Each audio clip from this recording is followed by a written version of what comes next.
Picture a white feathered shuttlecock soaring through the air at over 200 miles per hour. Rackets clash with lightning speed. Players leap, dive, and twist with incredible agility. This is badminton.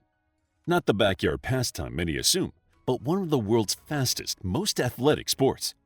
With its roots in ancient games and its heart in modern competition, badminton is a tale of quiet brilliance and explosive action. It's a sport of strategy, speed, and grace. Once a leisurely activity for nobles, it was transformed into a global phenomenon played by millions. Today, it fills stadiums, fuels rivalries, and inspires dreams. From village gyms to the Olympic podium, badminton's journey is a testament to evolution, dedication, and spirit. So, how did a simple paddle and shuttle game become one of the world's most dynamic sports? Let's take flight and find out. Ancient origins. The game before badminton. Before badminton had a name, the game already existed in many ancient cultures. In ancient Greece, a paddle and ball game called spheristike was played for fun, using a racket and a ball.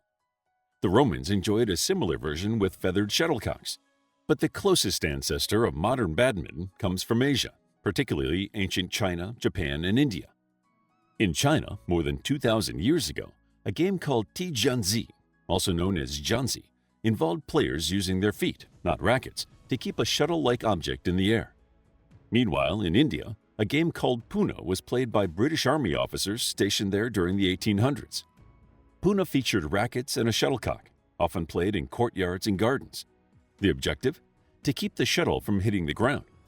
The game was lighthearted, yet it required sharp reflexes, concentration, and coordination. At the same time, Battledore was gaining popularity in England. This game, which dates back to at least the 16th century, involved players using small paddles, called battledores, to keep a feathered shuttlecock in the air. Though it originated in Europe, especially in England and France, it was cooperative rather than competitive, and was often played outdoors or in parlors as a pastime for children and adults alike.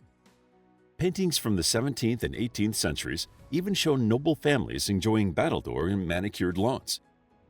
The common thread? The shuttlecock. Made from feathers and cork, it became the heartbeat of all these variations. Its unique flight, floating, gliding, then suddenly dipping, made every version of the game both calming and thrilling. Whether in an ancient Chinese village or an English manor, the shuttle was always at the center of play. Though the early versions lacked rules or competition, they planted the seeds. These ancient games weren't about medals, they were about movement, connection, and joy. They kept people active, social, and entertained. In many ways, these simple beginnings shaped what badminton would become. They proved that even without boundaries or formalities, a good game could endure. As the shuttlecock passed through centuries and across continents, it gathered speed, structure, and spirit, ready for its transformation into the sport we know today. Badminton takes shape from India to England. Badminton's leap into modernity began in 19th century India. British military officers stationed in Pune, then called Pune, found great enjoyment in a local shuttlecock game. They introduced rackets, added a net, and began calling the game Pune, a name that stuck with the colonial elite. Officers played it in clubs and on garden lawns, often after formal dinners, making it both a leisure activity and a symbol of social status. When these officers returned to England, they brought Pune with them. In 1873, the Duke of Beaufort hosted a party at his estate, Badminton House, in Gloucestershire. It was there that the game truly transformed. Guests played the new version of shuttlecock and racket indoors, and it became an instant hit. From that day forward, the game took on the name of the estate, badminton. The sport quickly gained traction among the British upper class. Its elegance and athleticism appealed to Victorian sensibilities. In 1877, the Bath Badminton Club was formed, and the first official rules of the game were published. These rules included the court layout, scoring system, and net height, laying the foundation for the sport's modern structure. Initially played with woolen balls indoors, the game soon returned to feathered shuttlecocks. These delicate but aerodynamic objects were made from goose feathers and cork, setting the stage for the lightning-fast gameplay badminton would become famous for. Rackets also evolved, from wooden frames to stronger, lighter materials that allowed for sharper smashes and more control. Badminton began spreading to other parts of the British Empire, especially in countries like Canada, New Zealand, and Australia. In 1893, the Badminton Association of England was established, and the first All-England Open Badminton Championships were held in 1899. It was one of the world's earliest formal badminton tournaments, and it gave the sport credibility and momentum. This era marked a transition from casual parlor pastime to organized sport. What had once been a playful diversion now had standardized rules, governing bodies, and growing fanfare. The game was faster, sharper, and increasingly competitive. Badminton's colonial journey was not without complexity. While it was brought to new countries by colonizers, those same countries, particularly in Asia, would eventually master it and dominate the sport. The shuttlecock had crossed borders and classes, ready to make its mark on the global stage. The rise of competitive play, clubs, championships, and stars. As badminton entered the 20th century, its popularity was spreading quickly. But now it wasn't just a game of rallies. It had become a sport of winners and champions. Competitive badminton had arrived. In 1899, the first All-England Open Badminton Championships were held in London. Originally featuring only doubles events, the tournament soon expanded to include singles, mixed doubles, and become the sport's most prestigious competition. For decades, the All-England Open was seen as the unofficial world championship and drew top players from across the globe. It was a proving ground where legends were made. By the 1930s and 1940s, badminton clubs were flourishing in countries far beyond Britain. In Denmark, clubs became breeding grounds for top talent. In 1934, the International Badminton Federation, now the Badminton World Federation, or BWF, was established with 9 founding member countries. This global governing body set standardized rules and organized international competitions.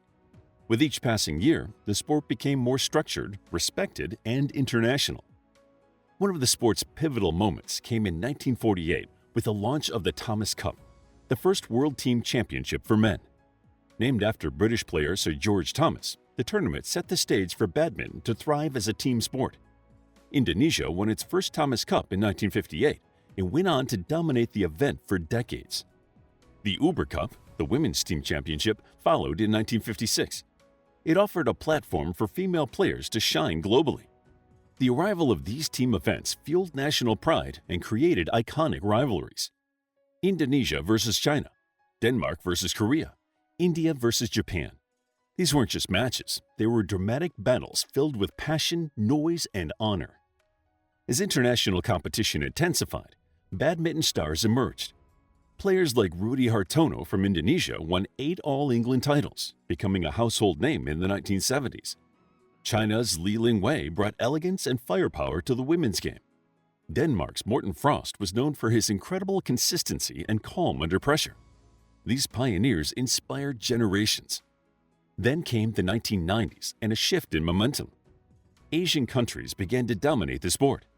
China, Indonesia, South Korea, and later India turned badminton into a national obsession. Training academies emerged. National funding increased. Players were scouted young, and success on the court became a matter of national pride. In 1992, badminton made its Olympic debut at the Barcelona Games. It was a landmark moment. The world now saw badminton not just as a recreational game, but as a serious global sport. Since then, the Olympic spotlight has brought even more visibility, professionalism, and competitiveness to the game. The 21st century has introduced us to new legends. Lin Dan of China, known as Super Dan, is widely considered the greatest of all time, with 2 Olympic golds and 5 world titles. Malaysia's Lee Chong Wei dazzled fans with his speed and finesse.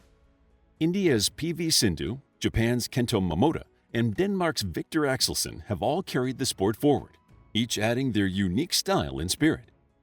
Today, international tournaments like the BWF World Championship, Sudirman Cup, Mixed Team, and World Tour Finals attract massive audiences both live and online. Prize money is rising. Sponsorships are growing. Badminton is no longer under the radar, it's flying high. From old wooden clubs to world-class stadiums, badminton's competitive rise has been powered by passion, precision, and pride. It is a sport that builds champions and unites nations, and it shows no sign of slowing down. Badminton today, Olympic glory and global reach. Today, badminton is more than a sport, it's a movement. With its blend of speed, strategy, and spectacle, it captures hearts across continents. Since being included in the Olympics in 1992, badminton has exploded in popularity. Now a fixture at every Summer Games, it draws massive viewership, particularly in Asia, where it's one of the most watched sports. Countries like China, Indonesia, South Korea, India, Japan, Malaysia, and Denmark consistently produce top-tier athletes who inspire national pride. The Olympic stage has turned badminton into a global showcase, elevating stars like Carolina Marin of Spain, who became the first non-Asian woman to win an Olympic gold in singles, and Victor Axelsen, whose powerful, disciplined game has made him a fan favorite around the world. In Asia, badminton is a cultural staple. In China alone, millions tune in for major matches, and the sport is part of school programs and youth academies. India's rise has been meteoric, thanks to players like Saino Newell and PV Sindhu. Their success has spurred government support, new facilities, and nationwide excitement.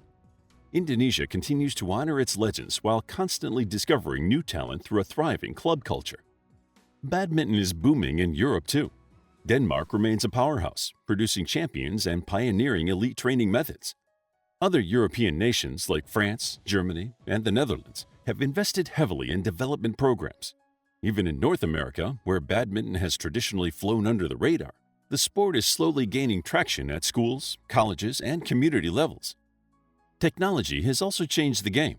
High-speed cameras, Hawkeye line calling systems, and live-streamed matches have brought badminton to a broader audience. The Badminton World Federation, BWF, now runs a full calendar of events, including the BWF World Tour, World Championships, Thomas and Uber Cups, and Suderman Cup. Prize money has soared, drawing more professional talent than ever before. Social media plays a massive role in keeping fans engaged. Stars like Sindhu, Axelsen, and Momota have millions of followers. Clips of jaw-dropping rallies and unbelievable reflexes go viral, introducing new fans to the sport's intensity. Badminton is no longer seen as a niche. It's dynamic, global, and growing. Grassroots movements are making an impact too. In many developing nations, badminton is seen as a low-cost, high-impact sport. All that's needed is a racket, a shuttlecock, and a space to play. Organizations are working to bring equipment and training to under-resourced communities, helping children find joy, confidence, and opportunity through the sport. Inclusivity is growing as well. Para-badminton made its Paralympic debut in Tokyo 2020, opening doors for athletes with physical impairments to shine on the world stage. With adaptive training and increasing visibility, para-badminton is building a strong following. Whether it's played in a backyard, a rural village, or an Olympic stadium, badminton continues to unite people through speed, skill, and spirit. It's a game that rewards hard work and celebrates grace under pressure. From elite professionals to casual players, the shuttle's flight is a shared story, a rhythm of movement, focus, and joy. Conclusion. Today, over 220 million people play badminton regularly. The sport continues to grow, with youth academies, global leagues, and increasing representation in schools and media.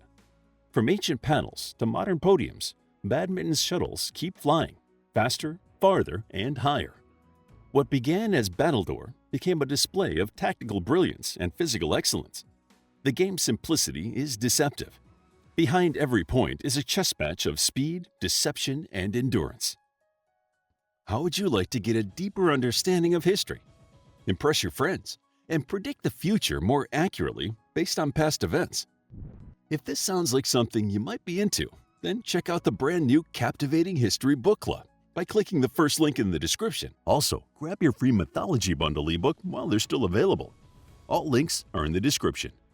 If you enjoyed the video, please hit the like button and subscribe for more videos like this.